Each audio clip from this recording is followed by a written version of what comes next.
Episode 17 start होता है और हम गुशंग को देखते हैं। तभी उसके पास शरांग की कॉल आती है जो कि उसे पूछता है कि तुम कहाँ हो, मुझे तुम्हारी चिंता हो रही है। जिस पर गुशंग कहता है कि मैं ठीक हूँ और मैं कुछ दिन ऑफिस नहीं आऊँगा क्योंकि मुझे कुछ काम है। इस पर शरांग कहता है कि मैं तुम्हारी हेल्प के लिए जियोनिंग को तुम्हारे पास भेज देता हूँ, जिस पर गुशंग मना कर देता है। जिसके बाद हम जियोनिंग को देखते हैं जो कि कंपनी में अपना काम कर रही होती है और गुशंग अभी तक कंपनी में नहीं आया होता है। सभी सोच रहे होते हैं कि गुशंग कंपनी अभी तक क्यों नहीं आया।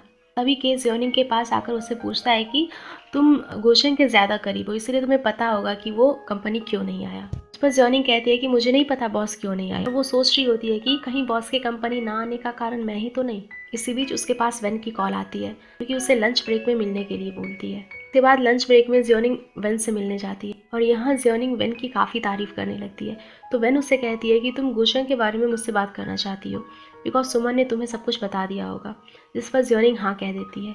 तो वेन कहती है कि मुझे नहीं पता सुमन ने ये सब तुम्हें क्यों बताया क्योंकि ये बहुत पुरानी बात है और मैं इस बारे में इनकार नहीं करती कि मैं गुशंग की एक्स गर्लफ्रेंड थी, लेकिन जब पहली बार मैं तुमसे मिली तो मुझे पता नहीं था कि तुम दोनों के बीच क्या रिलेशन है और मैंने ये भी नहीं सोचा था कि मेरी वजह से तुम्हें परेशानी होगी। जिस पर जियोनिंग कहती है कि नहीं, मुझे कोई परेशानी नहीं हुई। तो वेन उससे कहती है कि एक टाइम था जब मैं गुशंग को प्यार करती थी, लेकिन अभी भी मैं उसकी रिस्पेक्ट करती हूँ। मैं होप करती हूँ कि हमें हमारी सारी खुशियाँ मिल जाए और मुझे सिर्फ एक बात का ही रिग्रेट हुआ था जब मैं उसे और इस शहर को छोड़कर जा रही थी, लेकिन अब मैं सोचती हूँ कि शायद ये सब होना ही था। और जब मैं 20 ईयर्स की थी तब मैंने अपने प्यार के लिए बिल्कुल भी फाइट नहीं की, लेकिन इस सब को काबू करने के लिए मुझे काफ़ी टाइम मिला। इधर हम सुमन को देखते हैं जो कि इन दोनों पर नज़र बनाए बैठी हुई थी। नेक्स्ट सीन में हम गुशंग को देखते हैं जो अपने लॉयर के पास कॉल करके कहता है कि मैं कुछ फंड करना चाहता हूँ, कुछ ऐसे लोगों के लिए जो किसी न किसी वजह से अपनी एजुकेशन कंप्लीट नहीं कर पाते। हालांकि हमारी कंपनी ऐसे लोगों के लिए बहुत कुछ कर रही है, लेकिन मैं भी उनके लिए कुछ करना चाहता हूँ। आगे वेन जियोनी को उस बिल्डिंग पर ले जाती है जहाँ वो अपना फोटोग्राफी एक्सिबिशन बनाना चाहती है। अब यहाँ जियोनिंग व्यू की फ़ोटो लेने लगती है और इसी बीच हमें पता चलता है कि जियोनिंग को अंधेरे से काफ़ी डर लगता है। तभी वेन के पास उसके हस्बैंड की कॉल आती है। वेन उसे कहती है कि तुम मुझे अपनी लोकेशन भेज देना, मैं तुम्हें पिक कर लूँगी। दरअसल वेन के हस्बैंड की गाड़ी ख़राब हो चुकी थी, इसीलिए वेन को इमीडिएटली अपने हस्बैंड की हेल्प करने के लिए जाना पड़ता है। जाते हुए वो कहती है कि मैं की डोर के पास रख दूँगी और तुम जाते टाइम डोर अच्छे से बंद कर देना। जिसके बाद रात हो जाती है और बारिश होना शुरू हो जाता है, इसीलिए जियोनिंग यहाँ से निकल जाती है। लेकिन जब वो डोर ओपन करने की कोशिश करती है तो वो डोर लॉक हो चुका था। ये देखकर जियोनिंग वेन को कॉल करती है, लेकिन वेन का फ़ोन बंद आ रहा होता है, इसीलिए जियोनिंग हेल्प के लिए चिल्लाती भी है, लेकिन आसपास कोई भी नहीं था। इसीलिए जियोनिंग गुशंग के पास कॉल करती है और उसे सारी बात बताती है। तब गुशंग तुरंत जियोनिंग को लेने के लिए निकल जाता है।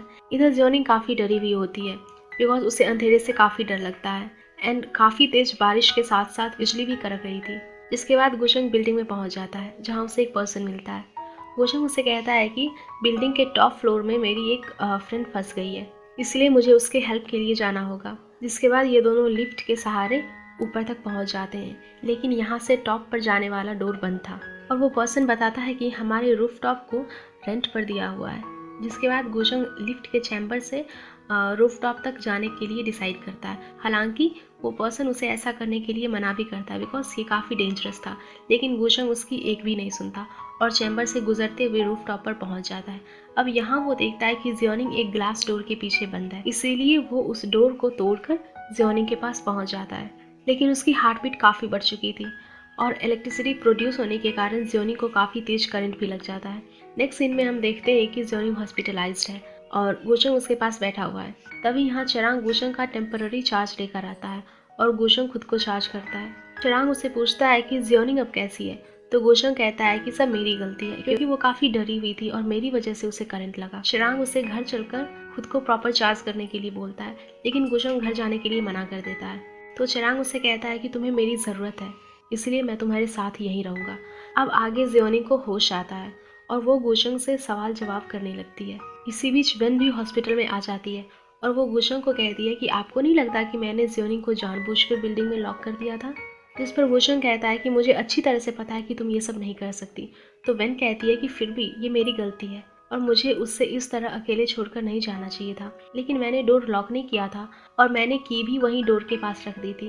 गुशंग उसे पूछता है कि क्या तुमने जियोनिंग को मेरे हार्ट के बारे में बात बताई है। इस पर वेन मना कर देती है और कहती है कि तुम्हें खुद इस बारे में जियोनिंग से बात करनी चाहिए। वेन उसे ये भी पूछती है कि तुम जियोनिंग को पसंद करते हो, तो गुशंग हाँ कह देता है। जिसके बाद वेन उसे कहती है कि तुम्हें जियोनिंग को एक्सेप्ट कर लेना चाहिए, वो काफ़ी सीधी सादी लड़की है, तुम्हें उस पर ट्रस्ट करना चाहिए कि वो हमेशा तुम्हारे साथ रहेगी, और मैं चाहती हूँ कि तुम हमेशा खुश रहो। लेकिन तुम खुद को खुश देखना ही नहीं चाहते, बिकॉज तुम अब भी वैसे ही हो जैसे तुम 10 साल पहले थे, और तुम बस खुद को मारना चाहते हो। तब गुशंग कहता है कि 10 साल बीत गए और मैं अभी भी जिंदा हूँ, लेकिन मैं किसी नॉर्मल इंसान की तरह अपनी लाइफ नहीं जी सकता। और ऐसा भी नहीं है कि मैं अपनी लाइफ को इसी तरह से जीना चाहता हूँ, बिकॉज मैं हंस नहीं सकता, किसी को गुस्से में टच नहीं कर सकता, और मैं हर टाइम खुद की फीलिंग्स को कंट्रोल करके रखा हूँ, जो कि मुझे बार बार याद दिलाती है कि मैं किसी से प्यार करने के काबिल नहीं हूँ। और अब ये मैकेनिकल हर्ट मुझे काफ़ी परेशान कर रहा है, ये मुझे हर दिन दर्द देता है, जिस कारण मुझे दिन भी काफ़ी लंबा लगने लगा है। जिसके बाद वेन उसे पूछती है कि तुम आगे क्या करने वाले हो, जिस पर गुशंग कहता है कि पता नहीं। तो वेन उसे कहती है कि 10 साल पहले जो तुमने मेरे साथ किया था वो जियोनिंग के साथ मत करना। जिसके बाद हॉस्पिटल में जाओ आती है, जो कि जियोनिंग के पास जाकर उसका हाल पूछती है। देन ये दोनों गुशंग को लेकर बात करने लगती है। नेक्स्ट सीन में हम डायरेक्टर जियू के असिस्टेंट लियू को देखते हैं, जो कि उसी पर्सन से मिल रहा होता है जिसने पार्किंग में चरांग पर अटैक किया था। ये पर्सन लियू से कुछ पैसे मांग रहा होता है, लेकिन इसी बीच चरांग यहाँ से गुजर रहा होता है। देन वो इस पर्सन की फ़ोटो क्लिक करके गुशंग के पास सेंड कर देता है। अब ये फ़ोटो देखकर गुशंग काफ़ी शॉक हो जाता है, और उसे याद आता है कि 10 साल पहले जिस ट्रक से उसका एक्सीडेंट हुआ था, उस ट्रक का ड्राइवर यही पर्सन था। तभी वो एक न्यूज़पेपर में इस पर्सन की फ़ोटो को मैच करता है। देन वो अपने लॉयर के पास कॉल करता है, उसे कहता है कि मुझे एक पर्सन की इन्फॉर्मेशन चाहिए, इसकी फ़ोटो मैं आपके पास सेंड कर रहा हूँ, और ये वही आदमी है जिसने मुझे ट्रक से हिट किया था। ये सुनकर लॉयर भी काफ़ी शॉक हो जाते हैं, एंड ये एपिसोड यहीं ख़त्म हो जाता है। एपिसोड 18 स्टार्ट होता है और हम गुशंग को देखते हैं, जो कि उस न्यूज़पेपर में उस पर्सन की फ़ोटो के साथ एक न्यूज़ देख रहा होता है। अब यहाँ हमें पता चलता है कि जिस पर्सन ने इन सभी आदमी को अपने ट्रक से हिट किया था उसका नाम युंग होता है, जिसे पुलिस ने पकड़ लिया था, और उसे 10 साल की सज़ा भी हुई थी, लेकिन एक बीमारी के चलते उसकी जेल में मौत हो गई। जिसके बाद थैंग्यू और डायरेक्टर जियू को देखते हैं। थैंग्यू उसे कह रहा होता है कि हम ये सब जो कर रहे हैं इसके बारे में अगर हमारे बिजनेस पार्टनर को पता चल गया तो। जिस पर डायरेक्टर जियू कहता है कि तुम मेरे लिए काम कर रहे हो, इसलिए तुम्हें ये चिंता करने की ज़रूरत बिल्कुल भी नहीं है। तभी यहाँ चिरांग भी आ जाता है, जिसे देखकर थैंग्यू यहाँ से चला जाता है, बिकॉज इन दोनों की आपस में बिल्कुल भी नहीं जमती। इसके बाद चिरांग उस क्रिमिनल की फ़ोटो डायरेक्टर जियू को दिखाता है और उसे पूछता है कि क्या आप इसे जानते हो, क्योंकि ये वही आदमी है जिसने मेरे ऊपर अटैक किया था। लेकिन डायरेक्टर जियू मना कर देता है और कहता है कि अगर ये वही आदमी है तो मैं इसे अपने आदमियों से इन्वेस्टिगेट कराऊंगा। अब चिरांग यहाँ से चला जाता है। देन डायरेक्टर जियू अपने असिस्टेंट लियू के पास कॉल करता है और उससे उस पर्सन के बारे में पूछता है कि वो यहाँ क्या करने आया था, और चिरांग ने उसकी फ़ोटो कैप्चर कर ली है। तो उसका असिस्टेंट बताता है कि वो पैसों की मांग कर रहा था, लेकिन मैंने उसे यहाँ से भेज दिया था। तो डायरेक्टर जियू कहता है कि ऐसी गलती दोबारा मत करना, वरना हम प्रॉब्लम में फंस जाएंगे। अब आगे गुशंग के पास लॉयर आता है। वो उसे बताता है कि जिस पर्सन के बारे में आपने मुझे कहा था, मैंने उसके बारे में इंफॉर्मेशन निकाली है। उसका नाम चेनाऊ है और ये युंग का जुड़वा भाई है। युंग ने आपको गाड़ी से हिट किया था, जिसे जेल हो गई थी, और जेल में ही उसकी मौत हो गई। जिस पर गुशंग कहता है कि इसका मतलब चेनाऊ का मेरे एक्सीडेंट से कोई लेना देना नहीं है। जिस पर लॉयर कहता है कि फ़िलहाल तो ऐसा ही है, लेकिन मुझे अभी भी कुछ एविडेंस फाइंड करने होंगे। तो गुशंग कहता है कि अगर इसका मेरे एक्सीडेंट से कोई लेना देना नहीं है, तब भी मैं इसे चिरांग को नुकसान पहुंचाने नहीं दूंगा। अब अगले दिन गुशंग जियोनिंग को पिक करने जाता है। जियोनिंग पिक करने का कारण पूछती है, तो गुशंग कहता है कि मैं एक पेशेंट की केयर कर रहा हूँ। जिसके बाद ये दोनों यहाँ से निकल जाते हैं और कुछ ड्रिंक लेने के लिए एक स्टोर पर जाते हैं, जहाँ जियोनिंग पैसे पे कर देती है। तो सेल गर्ल उसे वापस में कुछ कॉइन दे देती है। जिसके बाद ये दोनों कंपनी में जाने लगते हैं, जिस दौरान जियोनिंग गुशंग को एक कॉइन दिखाते हुए कहती है कि मैं इस कॉइन के बदले आपकी स्माइल परचेस करना चाहती हूँ। तो गुशंग उसे स्माइल कर देता है। तब जियोनिंग दोबारा से एक दूसरा कॉइन उठाती है और कहती है कि और मुझे कल के लिए भी आपकी स्माइल परचेस करनी है। तब गुशंग दोबारा से स्माइल कर देता है। अब जियोनिंग सारे कॉइन उठाती है और कहती है कि मैं हमेशा के लिए आपकी स्माइल परचेस करना चाहती हूँ। आगे ये दोनों कंपनी पहुँच जाते हैं और यहाँ सुमन जियोनिंग को कुछ काम देती है, और तभी उसके पास वेन का मैसेज आता है, जो कि उससे बात करने के लिए कॉफ़ी शॉप पर बुलाती है। इसके बाद जियोनिंग वेन के पास पहुंच जाती है। वेन जियोनिंग को कहती है कि मैंने उस इंसिडेंट के बारे में गुचेन से बात की थी और मैं तुमसे भी माफ़ी मांगना चाहती हूँ। जिस पर जियोनिंग कहती है कि आपको माफ़ी मांगने की कोई ज़रूरत नहीं है, वो बस मेरा बैड लक था। तब वेन जियोनिंग को एक एल्बम देती है और कहती है कि ये सारी फ़ोटोज़ गुचन ने 10 साल पहले ज्योग्राफी के लिए कैप्चर की थी, इसीलिए अब तुम इस एल्बम को रख लेना। इसी बीच वेन उसे ये भी कहती है कि मैं कल फोटोग्राफी के लिए ऑस्ट्रेलिया जा रही हूँ। ये सुनकर जियोनिंग कहती है कि आप इस तरह अचानक क्यों जा रही हो, और जो आपका प्रोजेक्ट था उसका क्या होगा। जिस पर वेन कहती है कि तुम चिंता मत करो, मैं जल्दी ही वापस आ जाऊंगी, तब तक तुम इस प्रोजेक्ट को हैंडल करती रहो और गुचन का ख्याल रखना, बिकॉज वो एक बहुत ही ज़िद्दी इंसान है और वो खुद के फैसले को कभी नहीं बदलता, लेकिन एक तुम ही हो जो उसे बदल सकती हो। वो उसे अपनी एंगेजमेंट रिंग दिखाते हुए कहती है कि मुझे तो मेरी खुशी मिल गई, पर तुम अपनी खुशी पर काम करना मत भूलना। नेक्स्ट सीन में गुचंग और जियोनिंग दोनों डिनर के लिए आए होते हैं। अब यहाँ गुचंग जियोनिंग को पूछता है कि तुम खुद को इतना खुश कैसे रख लेती हो, जिस पर जियोनिंग कहती है कि मैं अपना हर काम पूरी पॉजिटिविटी के साथ करती हूँ, बिकॉज ये पॉजिटिविटी हमें पूरा दिन खुश रखती है। तब गुचंग उसे पूछता है कि जब तुम अपसेट होती हो तो क्या तुम खुद को ज़बरदस्ती खुश रखने की कोशिश करती हो, जिस पर जियोनिंग कहती है कि नहीं, ऐसी बात नहीं है, मुझे तो शायद इसकी आदत सी हो गई है, मैं हमेशा से अनलकी रही हूँ, मेरे पास बैड मेमोरीज भी हैं, एंड इतना कुछ हो जाने के बाद भी मैंने इसका डट कर सामना किया। मेरी आंटी मुझसे कहती है कि हर दिन एक नया दिन होता है, हम सिर्फ उसे पीछे मुड़कर देख सकते हैं, लेकिन पीछे जाकर चीज़ों को ठीक नहीं कर सकते। और जब मैं ये चीज़ों के बारे में सोचती हूँ तो मुझे बहुत ही अच्छा लगता है। यहाँ कुछ लोग बर्थडे सेलिब्रेट कर रहे होते हैं, जिन्हें देखकर गुचंग कहता है कि तुम्हारा बर्थडे भी काफ़ी नज़दीक है। तो जियोनिंग पूछती है कि आपको मेरे बर्थडे के बारे में कैसे पता। तो गुचंग कहता है कि बोर्डिंग पास लेते टाइम मैंने तुम्हारी आईडी में देख लिया था।